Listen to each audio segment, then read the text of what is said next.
एक समय की बात है, गौतम बुद्ध के शिष्य एक दिन उनसे पूछने लगे, गुरुदेव, मनुष्य के मस्तिष्क कैसे शांत और स्थिर हो सकता है।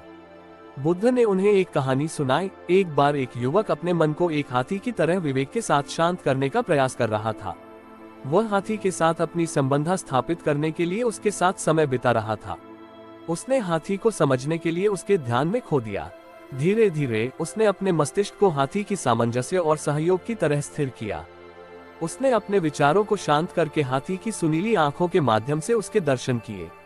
धीरे धीरे वह अपने आप को एक नए स्तर पर पहुंचाया, जहां उसने मस्तिष्क की गहरी शांति और विवेक की अनुभूति की।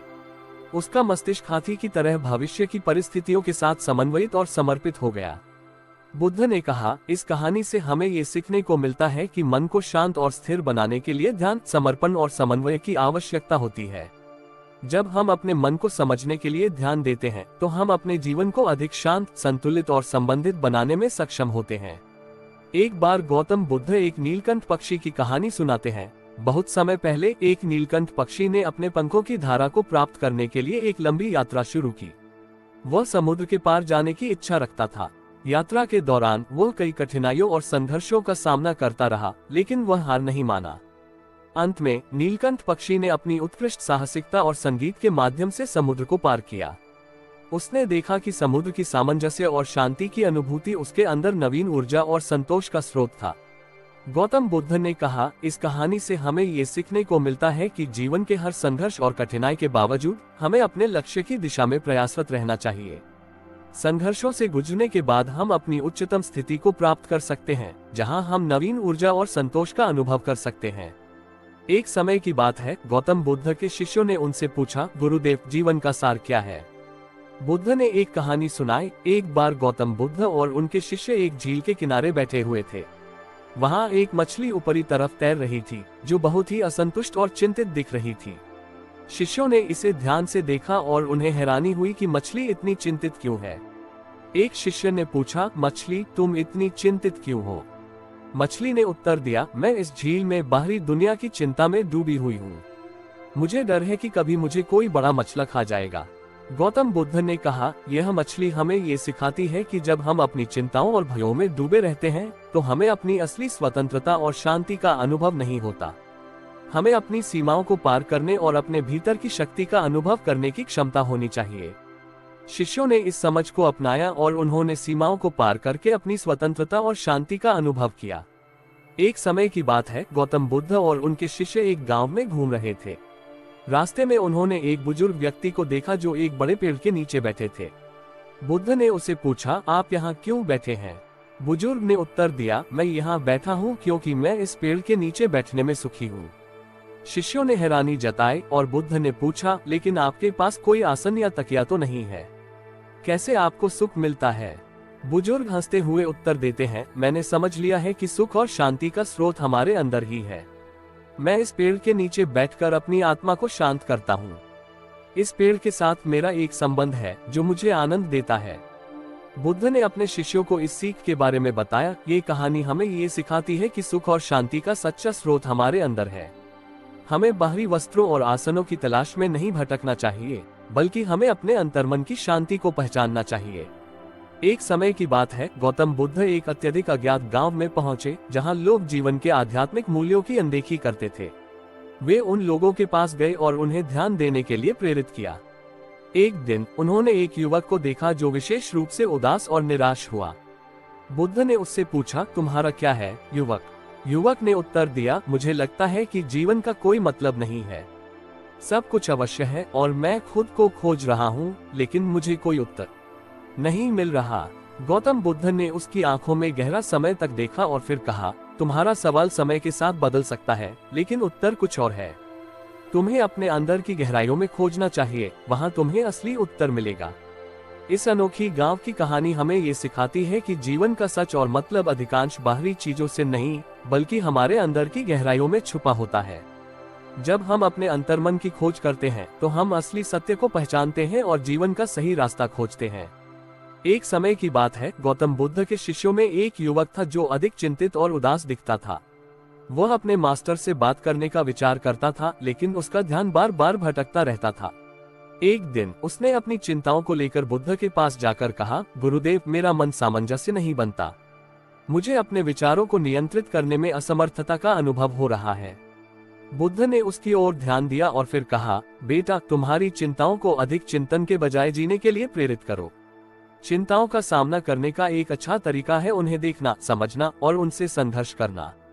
लेकिन फिर भी जब चिंताओं की लहरें आती हैं तो उन्हें बहने दो और खुद को एक दृढ़ स्थिति में रखो। चिंताओं की गहराई में खो जाने की बजाय अपने आत्मा को शांत और स्थिर बनाओ। ये कहानी हमें ये सिखाती है कि चिंताओं और विचारों को समझने और संघर्ष करने का महत्व है, लेकिन हमें उनके प्रभाव से बाहर निकलकर अपनी आत्मा की शांति को स्थापित करना भी जरूरी है। गौतम बुद्ध के शिष्य ने इस सीख को अपनाया और अपने मन को सामंजस्य और स्थिरता में लाने के लिए प्रयास किया। एक बार गौतम बुद्ध और एक साधु एक कुएं के पास बैठे हुए थे। दोनों शांति और ध्यान में लिप्त थे। वे एक दूसरे के साथ एक महत्वपूर्ण और अगाध बातचीत में लिप्त थे। एक दिन एक यात्री आया और कुएं के पास रुक गया। उसने एक झाड़ू को नीचे गिराया और फिर झाड़ू को फिर से उठाकर कुएं के पानी में डाल दिया। गौतम बुद्ध और साधु ने इसे चुपचाप देखा। यह दृश्य उनके माननीय स्थिति को भंग कर देने के बावजूद उन्होंने उसका प्रतिक्रियात्मक रूप से स्वागत किया। उन्होंने सोचा कि शांति और समर्पण का मार्ग है कि उन्हें इस अच्छाई की ओर नेतृत्व करना चाहिए। इस कहानी से हमें ये सीखने को मिलता है कि जीवन में हमें सभी के साथ दयालु और सहानुभूति बने रहना चाहिए। हमें अपने आसपास के परिस्थितियों के साथ संवेदनशील और समर्थ रहना चाहिए और उन्हें सहयोग और समर्थन देने का प्रयास करना चाहिए। इस तरह के कृतज्ञता और सेवा भाव का पालन करने से हम खुद को और अपने आसपास के लोगों को भी खुश और संतुष्ट महसूस करा सकते हैं। एक बार एक जंगल में एक केले का पेड़ बहुत ऊंचा और सुंदर था। ये पेड़ अपने पत्तों के साथ साथ एक अद्वितीय समझदारता का प्रतीक था। इस केले के पेड़ का विचार करने वाले लोग संयम और सजगता के बारे में सोचते थे। एक दिन गौतम बुद्ध ने उस केले के पेड़ के पास बैठकर ध्यान लगाया। उनके आसपास के शिष्यों के साथ वार्ता करते समय उन्होंने उन्हें इस केले के पेड़ की कहानी सुनाई। ये केला पेड़ हमें बहुत कुछ सिखाता है। इसकी ऊंचाई और उसके फलों की मिठास हमें ध्यान में ले जाती है, लेकिन इसकी सच्चाई उसके पत्तों के द्वारा प्रकट होती है। जब विपरीत परिस्थितियों के बावजूद ये पेड़ खड़ा रहता है और उसके पत्ते तोड़ लेता है, तो वह नए पत्तों की निर्माण करता है। इससे हमें ये सीखने को मिलता है कि जीवन में हमें संघर्षों और परिस्थितियों के साथ विश्वास योग्य रहना चाहिए और हर बार नई ऊर्जा और उत्साह से पुनः शुरू करना चाहिए। गौतम बुद्ध के शिष्यों ने इस कहानी को सुनकर समझा कि जीवन में उत्साह, संघर्ष और संजीवनी शक्ति का स्वागत करना आवश्यक है। जिस तरह से केले का पेड़ नए पत्तों की निर्माण करता है, हमें भी अपने अंदर के संसाधनों का सही उपयोग करके प्रत्येक चुनौती का सामना करना चाहिए। एक समय की बात है, गौतम बुद्ध के पास एक संगीतकार आया और उनसे ब्रह्मचर्य के बारे में सलाह मांगी। संगीतकार ने कहा, गुरुदेव, मेरा दिल संगीत में है, लेकिन मेरे मन में आध्यात्मिक ऊर्जा की भी खोज है। कृपया मुझे इस मार्ग पर दिशा निर्देश दें। गौतम बुद्ध ने मुस्कुराते हुए उत्तर दिया, ब्रह्मचर्य का अर्थ है संयम और साधना। संगीत भी एक ऊर्जा का स्रोत है, लेकिन समाधान और ध्यान के बिना यह ऊर्जा अस्थिर हो जाती है। तुम्हें अपने संगीत में समाधान और अंतर्मुखी भावना जोड़नी चाहिए। जब तुम संगीत के माध्यम से अपने मन को शांति और स्थिरता में ला सकोगे, तो तुम्हें अधिक आध्यात्मिक ऊर्जा का अनुभव होगा। संगीतकार ने धन्यवाद कहकर उसे धन्यवाद किया और ध्यान में लिप्त हो गया। उसने समय के साथ संगीत को एक नया दृष्टिकोण दिया, जिसमें आत्मा की शांति और साधना का एहसास था। इस कहानी से हमें ये सीखने को मिलता है कि किसी भी कला या क्षेत्र में सफलता प्राप्त करने के लिए हमें अंतर्मुखी भावना, समाधान और साधना की आवश्यकता होती है। जब हम अपने काम को ध्यान से करते हैं और उसमें आत्मा की ऊर्जा को जोड़ते हैं, तो हमारी सृजनात्मकता और सफलता में वृद्धि होती है। गौतम बुद्ध के एक शिष्य ने एक दिन उनसे पूछा, गुरुदेव, क्या है विशेषण का महत्व? क्या हम अपने जीवन में इसका उपयोग कैसे कर सकते हैं? गौतम बुद्ध ने उसे उत्तर दिया, विशेषण वह शक्ति है जो हमें सामान्य को अत्यधिक महत्वपूर्ण बनाती है। ये हमें संवेदनशील बनाता है, हमारी संवेदनाओं को जागरूक करता है और हमें अपने जीवन के प्रति जागरूक बनाता है। जब हम विशेषण का सही उपयोग करते हैं, तो हम अपने अंतर्मन को समझते हैं और अपने जीवन को एक नई दृष्टि से देखने में सहायक होते हैं। गौतम बुद्ध ने उसे एक कहानी सुनाई। एक बार एक बुद्धिमान राजा ने अपने गुरु से पूछा, गुरुदेव, विशेषण का महत्व क्या है? गुरु ने उसे एक आधा गिलास पानी दिया और कहा, इस गिलास में पानी भरकर उसकी बारी बारी से अलग अलग विशेषण देखो। राजा ने गिलास में देखा और बताया, ये गिलास पानी ठंडा, मीठा, गहरा और स्वादिष्ट है। गुरु ने मुस्कुराते हुए कहा, तुमने जो विशेषण इस गिलास के बारे में कहे वे सभी सही हैं। लेकिन पानी हमेशा वही है, केवल विशेषण ही बदलते हैं। इसी तरह जीवन में हमें अपने अनुभवों को विशेषणों के साथ न जोड़कर उनकी सत्यता को समझना चाहिए। इस कहानी से हमें ये सीखने को मिलता है कि विशेषण हमें अपने अनुभवों को समझने में मदद कर सकते हैं, लेकिन हमें उनके पीछे की सत्यता को समझने के लिए उन्हें सही संदर्भ में देखना चाहिए। इस तरह हम अपने जीवन को एक नई दिशा में देखने में समर्थ होते हैं और अपनी सच्ची पहचान करते हैं।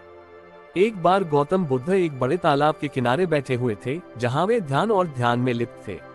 उनके पास एक साधु आया और उनसे ध्यान का गुरुत्व कुछ सीखने को मांगा।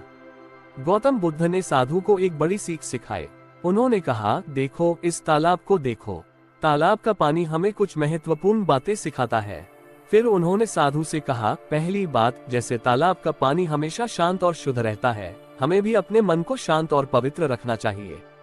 जब हमारा मन शांत और प्रशांत रहता है तो हम जीवन के हर पहलू को सहजता से स्वीकार कर सकते हैं। दूसरी बात, जैसे तालाब के पानी में हर छोटी बड़ी चीजें स्पष्ट दिखाई देती हैं, हमें भी अपने जीवन के कार्यों में साफदिली और सत्य को प्राथमिकता देनी चाहिए। तीसरी बात, जैसे तालाब का पानी सभी को प्रदान करता है बिना किसी भेदभाव के, हमें भी सभी मानवों के प्रति सहानुभूति और प्यार बनाए रखना चाहिए। साधु ने गौतम बुद्ध की बातों को समझा और ध्यान में लिप्त होकर गुरुदेव की सीख को अपनाया। उसने समय के साथ अपने जीवन में इन मूल्यों को समाहित किया और अपने आसपास के लोगों के साथ सम्मान, सहानुभूति और संवाद का माहौल बनाया। इस कहानी से हमें ये सीखने को मिलता है कि जैसे तालाब का पानी हमें कई बड़ी बातें सिखाता है, वैसे ही हमें भी अपने जीवन के अनुभवों से सीखना चाहिए और उन्हें अपने जीवन में उतारना चाहिए। एक बार गौतम बुद्ध के पास एक भिक्षु आया। वह भिक्षु बहुत दिनों से भिखारी बनकर जीवन बिता रहा था। वह गौतम बुद्ध से धर्म की बातें सीखने के इच्छुक था। गौतम बुद्ध ने उसे एक कहानी सुनाई। एक समय की बात है, एक भिक्षु ने एक दिन गाय के दूध के प्याले की मांग की। उसके पास पैसे नहीं थे, लेकिन उसने जो था वह भी गाय के दूध के लिए दे दिया। गाय के मालिक ने उसे उसकी इच्छा के अनुसार दूध पिलाया। धीरे धीरे वह भिक्षु ने देखा कि उसकी इच्छा को पूरा करने में उसके पास सामर्थ्य है। उसने भिक्षु की जगह अपने पास आने वाले दिनों में एक लकड़ी के दुकान को खोल दिया। उसने अपने कठिन जीवन को छोड़कर एक नया आरंभ किया। गौतम बुद्ध ने भिक्षु से कहा, इस कहानी से हमें ये सीखने को मिलता है कि जीवन में सफलता प्राप्त करने के लिए हमें अपने संदेश की प्राप्ति के लिए सामर्थ्य और संकल्प की आवश्यकता होती है। भिक्षु ने अपनी इच्छा को साकार किया और समृद्धि की प्राप्ति के लिए कठिन परिश्रम किया। इस कहानी से हमें ये सीखने को मिलता है कि हमें अपने जीवन में सामर्थ्य, संकल्प और संवेदनशीलता लाने की आवश्यकता है। जब हम अपनी इच्छाओं को साकार करने के लिए परिश्रम करते हैं तो हम सफलता की ऊंचाइयों को छू सकते हैं। एक बार गौतम बुद्ध के शिष्य ने उनसे पूछा, गुरुदेव, हमें अपने जीवन में नए उद्यम और नए अनुभवों को कैसे धारण करें? गौतम बुद्ध ने उन्हें एक कहानी सुनाई। एक समय की बात है, एक युवक ने गांव में एक नदी के पास एक पेड़ का वृक्ष देखा। उसके ऊपर बहुत से फल थे, लेकिन वह युवक उस पेड़ के ऊपर नहीं पहुंच पा रहा था। वह बहुत चिंतित हो गया और उसने गुरु के पास जाकर अपनी समस्या का समाधान मांगा। गुरु ने उसे एक बड़ा और कठिन पत्थर दिया और कहा, तुम्हें इस पत्थर को उस पेड़ पर लगाना है और जब तक तुम्हें वह पत्थर नहीं गिरा नहीं देता, तब तक तुम्हें उस फल को हासिल करने का हक होगा। युवक ने गुरु के उपदेश का पालन किया और बड़ी मेहनत से वह पत्थर उस पेड़ पर लगाया। कुछ समय बाद उस पत्थर के गिरने के बाद उसने उस पेड़ से बहुत से फल हासिल किए। गौतम बुद्ध ने उस युवक को कहा, इस कहानी से हमें ये सीखने को मिलता है कि जीवन में सफलता प्राप्त करने के लिए हमें संघर्ष को निरंतरता से अपनाना चाहिए। हमें अपने लक्ष्य की प्राप्ति के लिए कठिनाइयों का सामना करना पड़ सकता है, लेकिन हमें उनका सामना करना हमें समर्थ और सहायक बना सकता है। इस कहानी से हमें ये सीखने को मिलता है कि हमें अपने उद्यम और अभियान को जारी रखने की प्रेरणा मिलती है, चाहे हमें कितना भी कठिनाई का सामना करना पड़े। धैर्य और निरंतरता के साथ हम हमेशा अपने लक्ष्य की प्राप्ति के लिए प्रयत्नशील रहें। एक बार गौतम बुद्ध अपने शिष्यों के साथ वन में ध्यान में बैठे हुए थे। एक शिष्य ने अपने गुरु से पूछा, गुरुदेव, हवा क्यों दिखाई नहीं देती है? गौतम बुद्ध ने उसे एक कहानी सुनाई। एक बार एक गोधूली ने अपने पिता से पूछा, पिताजी, हवा क्यों दिखाई नहीं देती है? उनका पिता उसे एक पत्थर दिया और कहा, इस पत्थर को ले जाओ और मुख्य चौक पर लगा दो। जब तक तुम्हें पत्थर को हवा में उड़ते हुए नहीं देखोगे, तब तक तुम्हें हवा का अस्तित्व समझ में नहीं आएगा। गौतम बुद्ध ने कहा, इस कहानी से हमें ये सीखने को मिलता है कि हमारे जीवन में बहुत सी चीजें होती हैं जिन्हें हम नहीं देख पाते, लेकिन उनका अस्तित्व हमें उनकी प्रासंगिकता को समझने के लिए महत्वपूर्ण हो सकता है। हवा एक ऐसी शक्ति है जो हमें नहीं दिखाई देती, लेकिन उसका अस्तित्व हमारे जीवन के साथी है। इसी तरह जीवन में हमें उन अदृश्य शक्तियों का सम्मान करना चाहिए जो हमारे सुरक्षा, समृद्धि और आनंद में सहायक हो सकती हैं।